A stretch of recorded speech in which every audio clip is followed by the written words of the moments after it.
Hello বন্ধুরা, সিনে series আলাপন চ্যানেলে স্বাগতম। আশা করি সবাই অনেক ভালো আছেন। তো গত এপিসোডে আমরা all of us are dead এর সিজন 1 এর 6ষ্ঠ এপিসোড এক্সপ্লেনেশন করেছিলাম। আজ আমি 7ম এপিসোড আপনাদের জন্য ব্যাখ্যা করব। যারা এখনো আগের এপিসোডগুলো দেখেনি তারা এখনই ডেসক্রিপশনে থাকা লিংকে গিয়ে দেখে নিতে পারেন। তো চলুন কথা না বাড়িয়ে শুরু করা যাক আজকের এক্সপ্লেনেশন।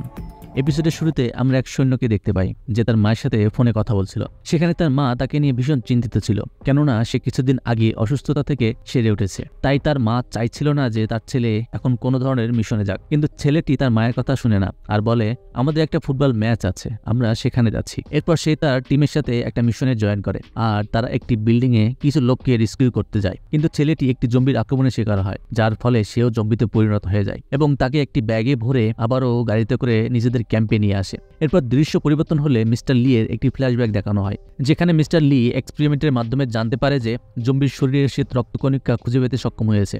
সে ল্যাপটপ রেকর্ডিং এর মাধ্যমে জানায় যে যদি জম্বিদের শরীরের টেম্পারেচারটা বাড়িয়ে এই ব্লাড সেলগুলো একত্রে করা যায় তাহলে জম্বিগুলোকে পুনরায় স্বাভাবিক জীবনে ফিরিয়ে আনা সম্ভব হবে।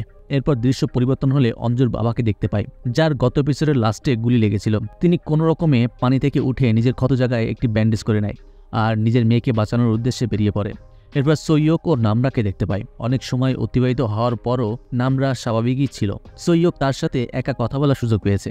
সৈয়ক নামরাকে বলে যে সে তাকে অনেক পছন্দ করে। তখন নামরা বলে, এখন এসব বলে কি হবে। এরপর নামরা সেই ক্যামেরাটা নেয় যেখানে অন্য স্টুডেন্টরা তাদের বাবা মার উদ্দেশ্যে ভিডিও রেকর্ডিং করেছিল, আর নামরা ক্যামেরার সামনে কনফেস করে যে সে সৈয়ককে পছন্দ করে। এরপর তারা সেখানে কিস করে। এরপর দৃশ্য পরিবর্তন হলে দেখানো হয় হিউনজিকে, যে একটু আগে ছাদ থেকে লাফ দিতে চেয়েছিল আর ফোনগুলো ভাঙতে নিচে নেমেছিল, আর আমরা তাকে জম্বির শিকার হতে দেখেছিলাম। কিন্তু মেয়েটি তখনও স্বাভাবিক ছিল। আসলে এই মেয়েটি ওই গুইনামের মতোই জম্বিতে পরিণত হয়ে গিয়েছিল। এখন হিউনজির মধ্যে আসা এই পরিবর্তনের ফলে সে আশেপাশের সূক্ষ্ম শব্দগুলো শুনতে পাচ্ছিল। সে পাশের রুমের একটি এক রুমে থাকা মাছের শব্দও শুনতে পাচ্ছিল। সে ওই রুমের দরজা খুলে প্রবেশ করে আর সেখানে সে তার স্কুলের একজন টিচারকে দেখতে পায়। টিচার তাকে দেখে প্রথমে ভয় পেলেও পরে তাকে স্বাভাবিক দেখে কিছুটা স্বস্তি পায়। এরপর হিউনজি ওইখানে এক রুমে থাকা একটা গোল্ডফিশ তুলে কাঁচা খেতে থাকে, যা দেখে ওই টিচার ভয় পেয়ে যায়। তাই সে হিউনজিকে জিজ্ঞাসা করে সে জম্বির আক্রমণের শিকার হয়েছে কিনা। উত্তরে হিউনজি বলে হ্যাঁ। আর এখানে আমরা জানতে পারি এই টিচারটি আসলে অনেক খারাপ মানুষ ছিল। হিউনজির আগে থেকেই এই টিচারের প্রতি একটা ক্ষোভ ছিল। সে টিচারকে বলে যে তুই আমার কোনো কথাই শুনিসনি। আমি যখন তোকে বলতাম যে ওই 4 জন আমাকে জ্বালাচ্ছে, তুই আমাকে উল্টো বলতি আমি নাকি পাগল। আর স্কুলের এত মেয়ে থাকা সত্ত্বেও তারা কেন তোকে জ্বালাবে। তাই টিচার বুঝে যায় যে মেয়েটি এখন তাকে মারতে চলেছে। তখন টিচার নিজের হাতে থাকা একটা ফ্লাক্স দিয়ে হিউনজির মাথার উপর আঘাত করে, কিন্তু তার কিছুই হয় না। তখন হিউনজি প্রচণ্ড রেগে যায় আর তখনই সে টিচারকে ধরে তার পেটে কামড়াতে লাগে আর পেট চিরে খেতে লাগে। এরপর হিউনজি তার টিচারকে খাওয়ার পর বমি করছিল। অন্যদিকে নামরাকে দেখতে পায় যে কিনা হিউনজির মতো আশেপাশে সূক্ষ্ম শব্দগুলো শুনতে পাচ্ছিল। সে বলে যে কেউ হয়তো বমি করছে, কিন্তু বাকিরা কোনো আওয়াজ পায় না। এখানে আমরা আরও একটি বিষয় জানতে পারি যে ওই ভাইরাস নামরা, হিউনজি ও গুইনামের উপর একটু অন্যরকমভাবে ইফেক্ট করেছিল। তারা তিনজনই একই ক্যাটাগরির মধ্যেই পড়ে। তারা দেখতে জম্বির মতো হলেও মানুষের মতোই তাদের ব্রেনগুলো কাজ করছিল, তবে তারা খুব তাড়াতাড়ি রেগে যাচ্ছিল। নামরা এখানে সমস্ত ছোট ছোট ব্যাপারগুলো শুনতে পাচ্ছে, যেমন ভেতরে থাকা নাইয়াং এর জুতো শব্দও সে শুনতে পাচ্ছে। এখানে নামরা এসবের কারণ বুঝতে না পারলেও আমরা এখানে বুঝতে পারি যে সে জম্বিতে পরিণত হওয়ার কারণে এমনটা হচ্ছিল। তো তখন নামরা সবাইকে উদ্দেশ্য করে বলে যে আমাদের এখন এই রুম থেকে চলে যাওয়া উচিত। আমার কাছে এই জায়গাটা এখন আর সেফ মনে হচ্ছে না। এরপর তারা সেখানে কিছু প্ল্যান করে আর সিদ্ধান্ত নেয় যে তারা সবাই ছাদে যাবে। এরপর অন্য দৃশ্যে গুইনামকে দেখানো হয়, যে কিনা তখনও জীবিত ছিল।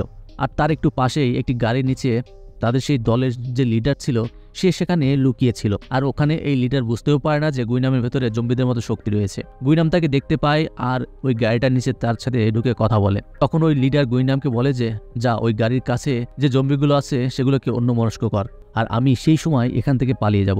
গুইনাম বলে আমি যেতে পারবো না, তুই যা। তখন এই লিডার বলে যে তুই জানিস আমি কে, আর এটা বলে গুইনামকে মারতে থাকে। আর এখানে গুইনাম প্রচণ্ড রেগে যায়। এরপর গুইনাম তার কলার ধরে সেখান থেকে বাইরে নিয়ে আসে আর তারপর আর কি এই ছেলেটিকে ওখানে থাকা সমস্ত জম্বিদের হাতে তুলে দেয় আর বলে যে আমি এখন আর তোর গোলাম নই, এখন আমি নিজের মর্জিতেই চলি। এরপর সে একটা আয়নার সামনে দাঁড়িয়ে তার চোখের অবস্থা দেখে সানের নামে গালি দিতে থাকে। এইদিকে মিউজিক্যাল রুমে সবাই প্ল্যান করছে যে তারা ছাদে কিভাবে যাবে, কারণ বাইরে তো প্রচুর জম্বি রয়েছে। অঞ্জ বলে আমরা এই রুমের মধ্যে একটা দেয়াল তৈরি করব, যেটার একদিকে বেশি জায়গা হবে আর অন্যদিকে কম জায়গা থাকবে। যেখানে কম জায়গা থাকবে সেখানে আমরা দাঁড়িয়ে থাকবো। এরপর রুমের মিউজিক অন করে সামনের দরজা খুলে দেব, যাতে করে বাইরে থাকা জম্বিগুলো বড় জায়গায় প্রবেশ করে। এরপর বাইরের পথ ক্লিয়ার হয়ে গেলে আমরা পিছনের দরজা দিয়ে ওই কম জায়গার স্থান থেকে বেরিয়ে ছাদে চলে যাব। এরপর অঞ্জর পরিকল্পনা অনুযায়ী সবাই কাজে লেগে পড়ে। তারা সবাই চেয়ার টেবিলগুলো দিয়ে দেয়াল তৈরি করে শুরু করে দেয়। আর সেই সময় সেই 4 জন স্টুডেন্টদেরও দেখতে পাই, যারা এখন সেখান থেকে বেরিয়ে পাশে একটা পাহাড়ে ওঠার প্ল্যান করে। কিন্তু অলরেডি তাদের মধ্যে একজন আহত ছিল, ফলে তারা পাহাড়ের উদ্দেশ্যে বেরিয়ে পড়লেও বাইরে অনেকগুলো জম্বি অ্যাটাক করে, আর তাই তারা আবারও ভেতরে ঢুকে পড়ে। এইদিকে এবার রেস্টুরেন্টের দৃশ্য দেখানো হয়, যেখানে ডিটেকটিভ ও তার সাথী একটা পুরো প্ল্যান তৈরি করে ফেলেছে যে কিভাবে এখান থেকে পালাবে। ডিটেকটিভ 2 জন বাচ্চাকে সাথে নিয়ে আর তার সাথীকে নিয়ে একটা স্কুটিতে জম্বিদের মাঝখান থেকে বের হওয়ার চেষ্টা করছে। পথে জম্বিগুলো তাদের আক্রমণ করলে তারা কোনো রকম সেগুলোকে প্রতিহত করে সামনে এগোতে থাকে। কিন্তু এক পর্যায়ে একটা বাড়ির ছাদ থেকে কারো চিল্লানোর আওয়াজ পায়। তখন ডিটেকটিভ দেখে ছাদের উপর একজন লোক দাঁড়িয়ে আছে। আর আমরা দেখেছিলাম যে অন্য শহর থেকে ব্লগ করতে এসেছিল একটা ছেলে, আর এখানে এসে তার এই অবস্থা হয়েছে। ডিটেকটিভ তাকে হেল্প করার জন্য নামে, কিন্তু তখন তার সাথী বলে আমি এখানে দাঁড়াতে পারবো না। ডিটেকটিভ উপরে ওঠার সাথে সাথেই সে স্কুটিটা নিয়ে সেখান থেকে চলে যায়। এদিকে অঞ্জ সানরা সবকিছু রেডি করে ফেলেছে, শুধু বাকি ছিল দরজা খোলা আর জম্বিদের আসার। তো সৈয়ক আর সান দরজা খুলতে যায়। সেখানে সৈয়ক সানকে বলে যে তোর সাথে গুইনামের কি হয়েছিল যে তোকে খুন করতে চায়। তখন সান বলে যে সে যখন প্রিন্সিপালকে মারছিল তখন আমি সেটা ভিডিও করছিলাম আর বলছিলাম এটা আমি পুলিশকে দেখাবো। সৈয়ক বলে টেনশন করিস না, আমি ওকে ছাদ থেকে ফেলে দিয়েছি আর হয়তো এতক্ষণে মারা গেছে। যেটা শুনে সান একটু শান্তি পায়। আসলে এরা তো জানেই না গুইনাম এখনো বেঁচে আছে। সৈয়ক এখানে সানকে বলে যে আমি নামরাকে পছন্দ করি, সো তুই অঞ্জর ঠিকঠাক খেয়াল রাখিস আর তার সাথে একটু ভালোভাবে মিষ্টি মিষ্টি কথা বলিস। এরপর তারা দরজাটা খুলে দিয়ে মিউজিকটা চালিয়ে দেয় আর সঙ্গে সঙ্গে বাইরের জম্বিগুলো ভেতরে ঢুকতে শুরু করে। আর এইদিকে আমরা এবার দেখি গুইনামও এই আওয়াজ শুনে জম্বিদের সাথে উপরে উঠে আসছে আর তাদের প্ল্যানের ব্যাপারটা বুঝে গিয়েছিল। অঞ্জ ও সানরা মিউজিকের মাধ্যমে জম্বিদের ভিতরে ডাকার চেষ্টা করছিল। তারা এখানে ওই জম্বিগুলোকে কিছুতেই আটকে রাখতে পারছিল না, কারণ সেগুলো সংখ্যায় প্রচুর ছিল। এর পরের দৃশ্যে আমরা মিলিটারি হেডকোয়ার্টার দেখতে পাই, যেখানে জেনারেল একটা টেস্ট করতে চলেছে। আসলে এই জম্বিটা হলো সেই ছেলেটা যাকে আমরা এপিসোডের শুরুতে তার মায়ের সাথে ফোনে কথা বলতে দেখেছিলাম। আর এখানে তাকে টেস্ট করবে আর জানার চেষ্টা করবে কিভাবে এর অ্যান্টিডোট তৈরি করা যেতে পারে। এবার কোয়ারেন্টাইন সেন্টারের ইনচার্জ এবার যায় সেই পলিটিশিয়ানের রুমে আর সেখানে গিয়ে তাকে বলে যে আপনি এখানে বাকি লোকদের মতোই থাকবেন, এখানে আপনি একজন নেতা বলে যে আপনাকে স্পেশাল কোনো ট্রিটমেন্ট করা হবে না। সেই নেত্রী ইনচার্জকে হেওসান স্কুলে একটি হেলিকপ্টার পাঠাতে বলেন আর বলে সেখানে এখনো প্রচুর ছেলে মেয়ে আটকে আছে। ইনচার্জ ওই নেত্রীর কোনো কথা পাত্তা না দিয়ে ওখান থেকে চলে যায় আর নিজের রুমে এসে অন্য অফিসারকে বলে তাড়াতাড়ি ওখানে একটা হেলিকপ্টার পাঠাতে। এদিকে আমরা স্কুলের বারান্দা দেখতে পাই, যেখানে পুরো বারান্দা ফাঁকা হয়ে গিয়েছিল আর সব জম্বিগুলো ওই রুমের ভেতরে ঢুকে পড়েছিল। আর এই সুযোগে সবাই এবার ওখান থেকে পালিয়ে ছাদের দিকে দৌড়াতে শুরু করে আর জম্বিগুলো তাদের পেছনে পেছনে দৌড়াতে থাকে। কিন্তু তারা ছাদের দরজা পর্যন্ত পৌঁছানোর পর দেখতে পায় ছাদের দরজা বন্ধ আর ছাদের ওপাশে ছিল সেই ছেলেটি। সানসহ সবাই সেই দরজাটি ভাঙার শত চেষ্টা করেও ব্যর্থ হয়। এখানে ওই ছেলেটি তাদের দরজা ভাঙার ব্যাপারটা টের পায়, কিন্তু তাও সে দরজা খুলে না। আর অন্যদিকে হেলিকপ্টার স্কুলের উদ্দেশ্যে বেরিয়ে পড়ে আর ছাদে থাকা একটা ছেলেকে দেখে সেখানে চলে আসে আর ছেলেটিকে উদ্ধার করে নেয়।